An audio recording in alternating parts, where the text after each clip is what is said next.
Respected YouTube viewers, आज हमारे साथ उत्तर प्रदेश और न केवल उत्तर प्रदेश बल्कि देश के जाने माने होम्योपैथ न्यूरो के एक्सपर्ट डॉक्टर आर.एस. पटेल जी हमारे साथ हैं। Doctor R S. पटेल साहब, आपका इस YouTube चैनल में बहुत ही स्वागत है। धन्यवाद सर। और आपने अपना इतना कीमती समय हमारे व्यूअर्स को, हमारे चैनल को दिया, इसके लिए भी हम आपको धन्यवाद देते हैं। Doctor R S. पटेल ने BHMS doctor Bhimrao Ambedkar university से आपने डिग्री लिया है और सबसे बड़ी बात यह है कि आपने LLB भी किया है। और एक अधिवक्ता होने के नाते मुझे इस बात की खुशी भी है कि हम एक डिग्री धारक LLB डॉक्टर भी हैं, मगर उनसे इंटरव्यू ले रहे हैं, जो एक तरह से हमारे अधिवक्ता भाई भी हैं। Doctor R S. पटेल एक ऐसा नाम है जो सिर्फ डॉक्टर ही नहीं है, बल्कि इनके भीतर समाज के लिए, सोसाइटी के लिए, जो वंचित क्लास हैं, जो ऑप्रेस्ड क्लास हैं, उनके लिए इनके दिल में जो दर्द है और उनके लिए ये जो लगातार कार्य करते हैं ग्रास रूट लेवल पे, उनकी गरिमा के लिए, उनके सम्मान के लिए आप जो संघर्ष करते हैं, उसके भी प्रतीक हैं डॉक्टर आर.एस. पटेल। यह बहुत बड़ी बात है कि इस पेशे में होम्योपैथ के यह नाम देश और विदेश में जाना जाता है। एक ऐसी शख्सियत जिसके पास समय की कमी हो, मगर फिर भी एक ऐसी शख्सियत जो अपना कीमती समय समाज के लिए, वंचित क्लास के लिए दे रहा है, ये अपने आप में ये दर्शाता है कि इनके भीतर कितनी आग है और विचारों की कितनी आग है, कितनी क्रांति है। Doctor R S. पटेल, आप ये जो प्रोफेशनल एक्सपीरियंस है, इस फील्ड के अलावा भी आप एडिटर इन चीफ खबर vision, national daily Hindi news paper, Purvanchal संघर्ष मंथली मैगजीन, ये भी साथ साथ आपकी पब्लिश होती रहती है। इससे पता चलता है कि आपके अंदर कितनी विचारों की अग्नि और विचारों का ज्वालामुखी विस्फोटित हो रहा है।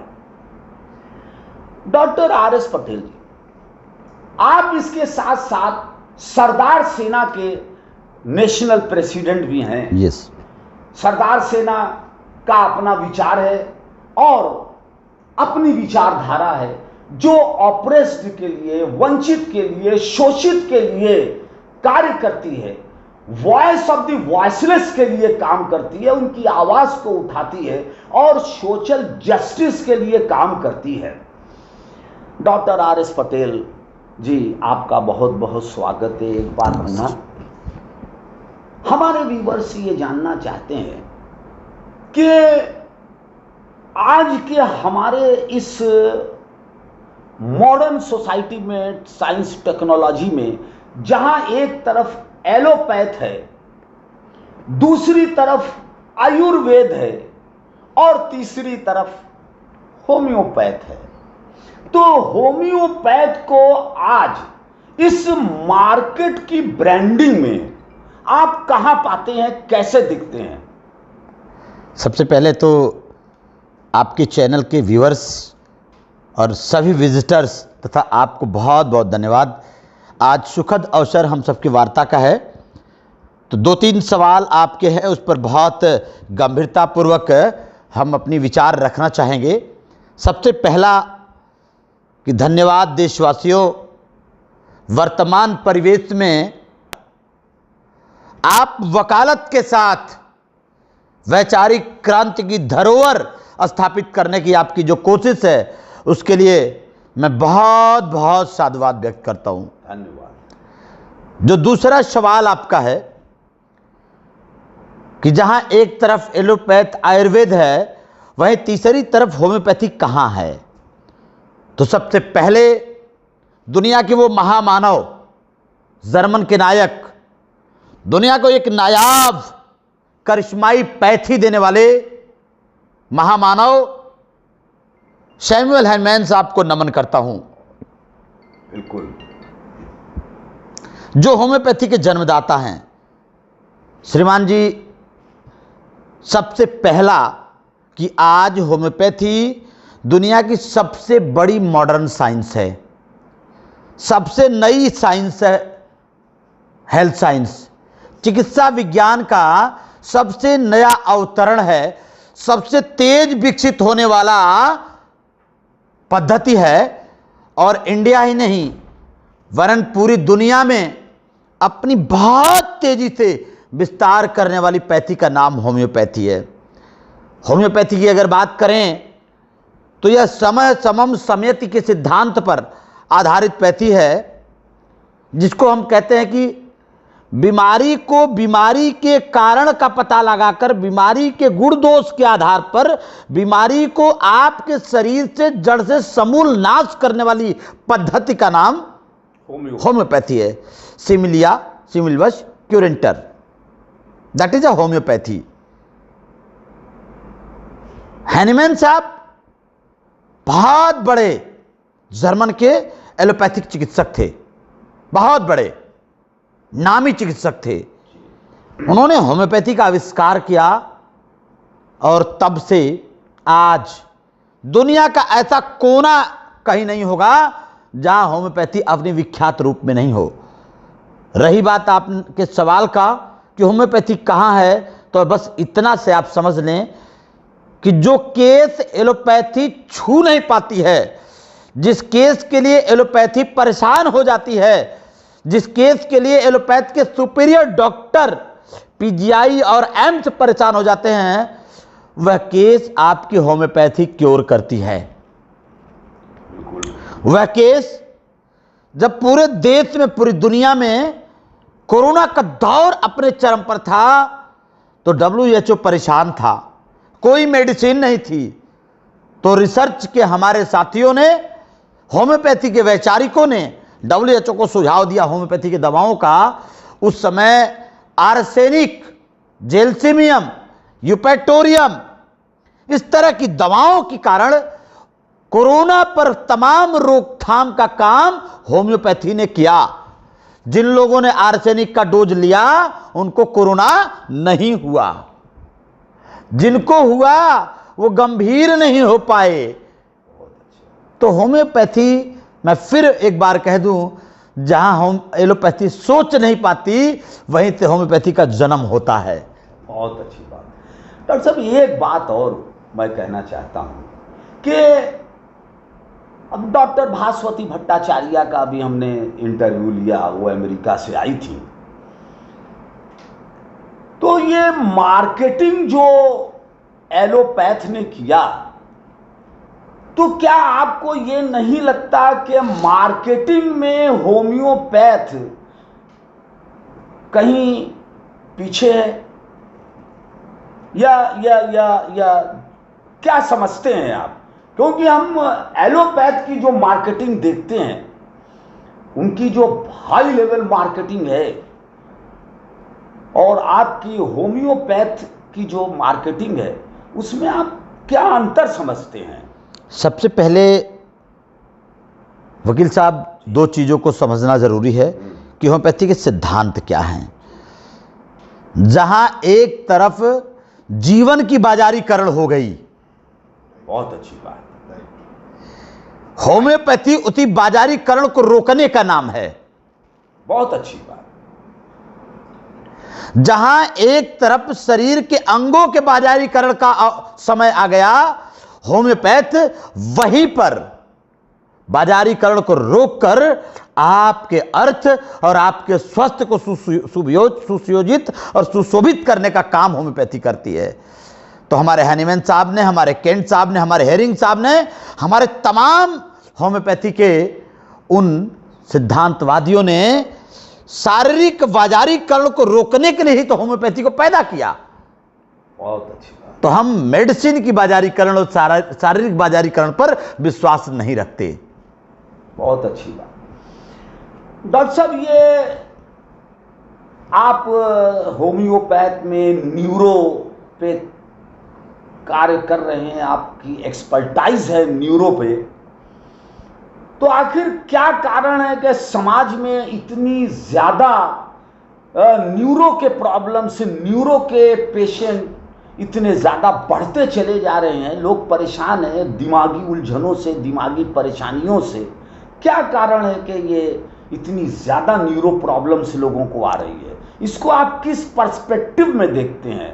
वर्ल्डली, या जो है भौतिकवादी, या अध्यात्म रूप से, या खान पान, इसको किस किस रूप में आप देखते हैं कि क्या कारण है कि इतनी तेजी से न्यूरो प्रॉब्लम्स हो रहे हैं लोगों को? सर, आपके इसमें दो सवाल आए हैं जी। आपने जो सवालात दिया है उसमें दो सवाल छिपे हैं। एक तो आपने कहा कि लोगों की दिमागी बीमारी, और दूसरे कहा है आपने न्यूरो। हाँ, तो इसको थोड़ी सी और क्लियर कर देता हूं कि दिमागी बीमारी साइकियाट्रिक है और न्यूरो की जो बीमारी वो नसों की बीमारी है। आजकल लोग 60 शब्दों में न्यूरो साइकियाट्रिस्ट कह देते हैं। तो बहुत सूक्ष्म अंतर है न्यूरो साइकियाट्रिस्ट में।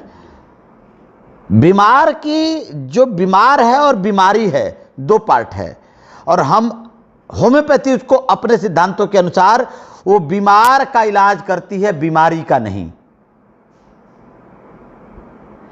होम्योपैथी के अनुसार रोग का इलाज नहीं है, रोगी का इलाज है।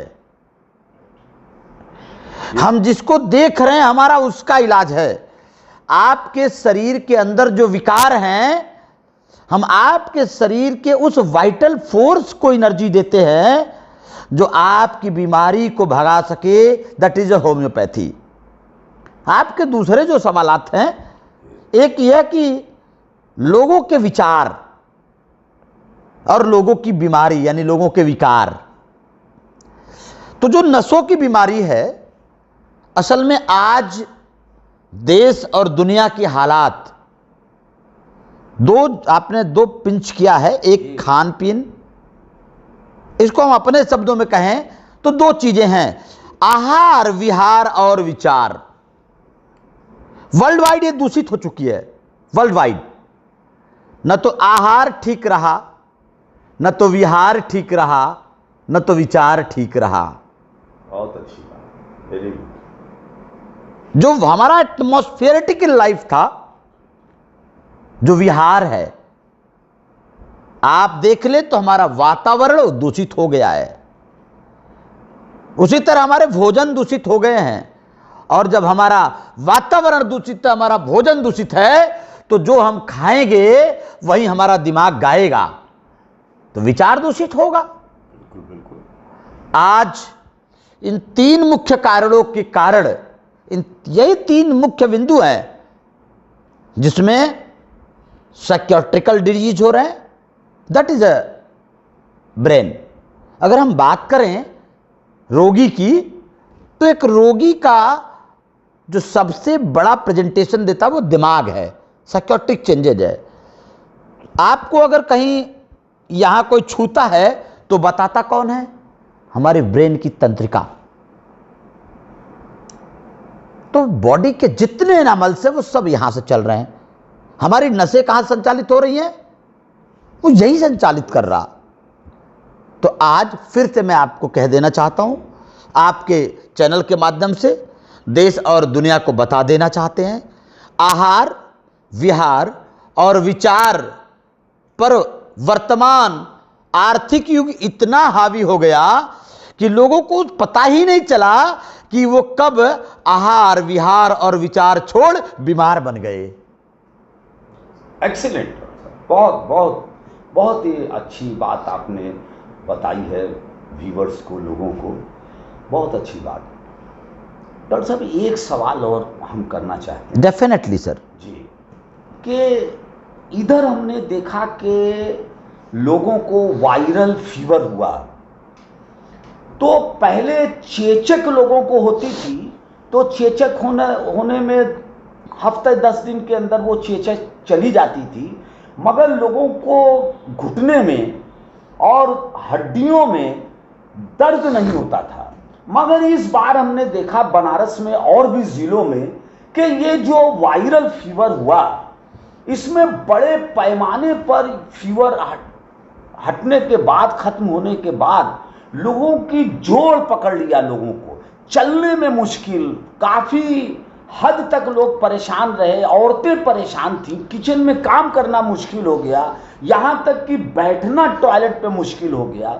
तो ये वायरल फीवर, ये एक नए तरीके का जो आया, ये तो देखने में पहले नहीं आया था हम लोगों को। अब बहुत परेशान हुए लोग बनारस में, बनारस के बाहर। तो इसका कारण क्या था? ये चिकनगुनिया, लोगों ने कहा चिकनगुनिया है, तो ये किस तरह का वायरस? सबसे पहले फिर आपने 2 सवाल किया सर, आपके सवालों में हम थोड़ी सी बाइफरकेट कर देते हैं। बिल्कुल। आपने कहा कि पहले वायरल आता था, चेचक आता था, तो इतना लोग परेशान नहीं होते थे, और अब जो वायरल आया है, चिकनगुनिया आया है, या जो बीमारी आई, इतना परेशान क्यों? एक तो सवाल आपका ये है। दूसरा, आपने बताया कि लोगों के जोड़ पकड़ लिए, बीमारी वायरल चला गया लेकिन लोग जोड़ों से परेशान हो गए। तो श्रीमान जी, आपके पहले सवालात का पहला जवाब, पहला यह है कि आपने कहा कि लोग पहले वायरल होता था, लोग इतना पीड़ित नहीं होते थे। तो आपको जानकारी हो कि जो इस बार कोविड आया, कोरोना आया, इस कोरोना ने लोगों के शरीर को छलनी कर दिया। लोगों को पता नहीं चला कोरोना आया लोगों के शरीर से और चला भी गया, लेकिन लोगों की जो वाइटल फोर्स है, जो हमारी रोग प्रतिरोधक क्षमता थी, उसको उसने घटा दिया, इम्यूनिटी को कम कर, इम्यूनिटी लॉस किया, हमारा वाइटल फोर्स को नेगेटिव किया, हमारे इम्यूनिटी को लॉस किया, रोग प्रतिरोधक क्षमता को लॉस किया। और वो कोरोना के बाद से, और आप देख लीजिए, पूरे देश को उठा के देख लीजिए, और मैं नहीं कह रहा हूं, दुनिया के अच्छे से अच्छे कार्डियोलॉजिस्ट कह रहे हैं कि कोविड के आने के बाद से 2 चीजें बहुत बढ़ गई। पहला, कार्डियक अरेस्ट, यस, बहुत ज्यादा लोग जो है हार्ट अटैक से मर रहे हैं, ये बहुत, और इंडिया में ये ज्यादा पाया गया according to world, in comparison world any country. So क्या रीजन इसका? डॉक्टरों के कथन के अनुसार, हमारे खुद के रिसर्च के अनुसार, हमने पाया कि लोगों के कोलेस्ट्रॉल बढ़ने लगे, लोगों के ब्लड गाढ़ा होने लगे, लोगों की सीआरपी और ये सार बढ़ने लगे। ये केवल मैं नहीं कह रहा हूं, हमारा ये अनुभव कहता है, ये मेरा आरोप नहीं है, देश और दुनिया के तमाम समाचार पत्रों ने यह बताया, तमाम सोर्स ने यह बताया।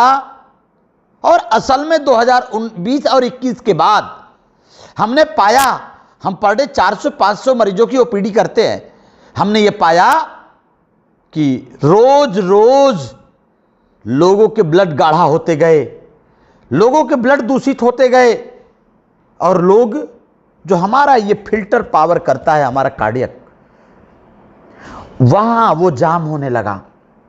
लोगों को पता ही नहीं चला ब्लड गाढ़ा हो गया, लोगों को पता ही नहीं चला कोलेस्ट्रॉल बढ़ गया, लोगों को पता ही नहीं चला सीआरपी बढ़ गया, लोगों को पता ही नहीं चला ईएसआर बढ़ गया, और अचानक चलते चलते धड़ाम से लोग गिरते हैं और छोड़ देते दुनिया। बहुत केसेस ऐसे देखने में आए हैं। एक हार्ट अटैक हो रहा है, एक तो ये बीमारी है। जी, बहुत अच्छी इंफॉर्मेशन आपने दिया डॉक्टर साहब। तो जितने लोग भी देश में कोविड का इंजेक्शन लिए हैं, आपके चैनल के माध्यम से मैं आप सबको इत्तला करना चाहता हूं कि कम से कम हर 3 महीने पे आप अपनी बॉडी का पूरा जांच कराते रहिए, और अगले 5 साल तक आपको पर डे सवेरे कम से कम गाजर खाना चाहिए, कम से कम खीरा खाना चाहिए और कम से कम आपके डाइट में पर डे मेथी होनी चाहिए, कच्चा लहसुन और शहद होना चाहिए।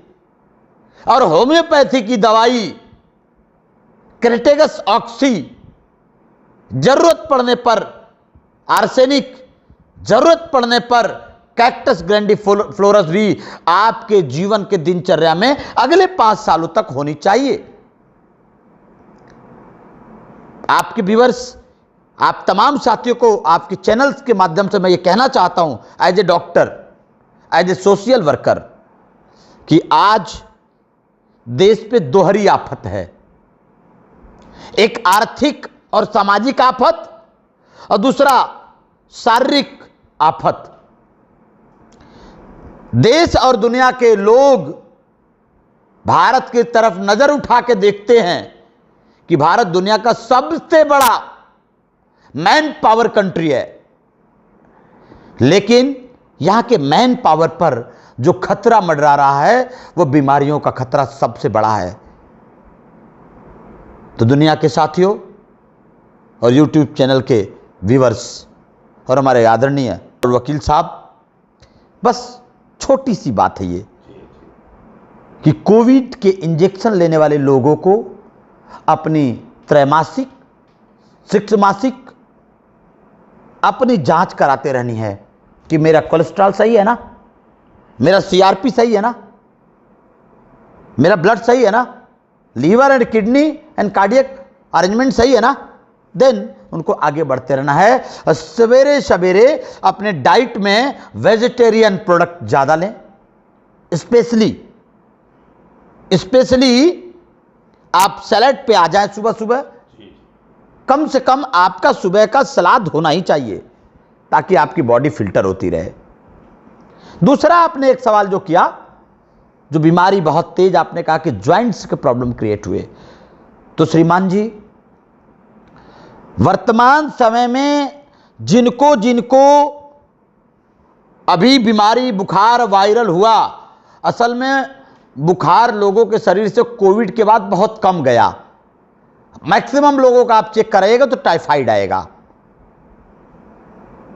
हमारी अपनी जानकारी है, हमारा अपना रिसर्च है, हमारा अपना अध्ययन है और हमारा अपना अनुभव है। रोज मरीजों को देखने के आधार पर होम्योपैथी का रिसर्च है कि लोगों की जो लिगामेंट्स है, लोगों की विटामिन डी की डिफिशियंसी है, लोगों की कैल्शियम की डिफिशियंसी है, लोगों के CRP बढ़ने का कारण ही ज्वाइंट की बीमारी बनने का कारण हुआ। बुखार आया, पहले से इम्यूनिटी लॉस है, बुखार आया, उसने हमारे एनिमल्स को और लॉस कर दिया, विटामिन डी को डिफिशियंट कर दिया, CRP बढ़ा दिया, जिन कारणों से हमारे लोग 4 दिन के बुखार के बाद लंगड़े हो गए। बहुत लोग तो पकड़ पकड़ के उठा के आए, गाड़ियों में लाद के आए, और अभी तक लोग उसी ज्वाइंट्स की परेशानियों से जूझ रहे हैं। बहुत बहुत ज्यादा प्रॉब्लम। इसमें होम्योपैथी की सलाह और होम्योपैथी की दवाइयां, आपकी जानकारी के लिए बता दें, इस समय एलोपैथी काम नहीं कर पाया, इसमें होम्योपैथी सबसे ज्यादा काम किया। इस दौर में लोग जब परेशान होकर एलोपैथी से भाग भाग के गए तो या तो आयुर्वेद के शरण में गए, तो आयुर्वेद कास्टली होने के नाते लोग होम्योपैथी के शरण में गए, और जिन जिन लोगों ने होम्योपैथी के शरण में अपने आप को समर्पित किया वो आज पूरी तरह निरोग हो गए, उस बीमारी से वो दूर हो गए, CRP मेंटेन हो गया, गाउट्स खत्म हो गया। इसलिए मैं कहता हूं होम्योपैथी केवल पैथी नहीं, होम्योपैथी आपके शरीर की सबसे बड़ी ताकत है, आपकी वो हेल्थ गॉड है। होम्योपैथी को आप चिकित्सा विज्ञान का हेल्थ गार्ड अगर कहें तो अतिशयोक्ति नहीं होगी। बहुत बहुत अच्छा।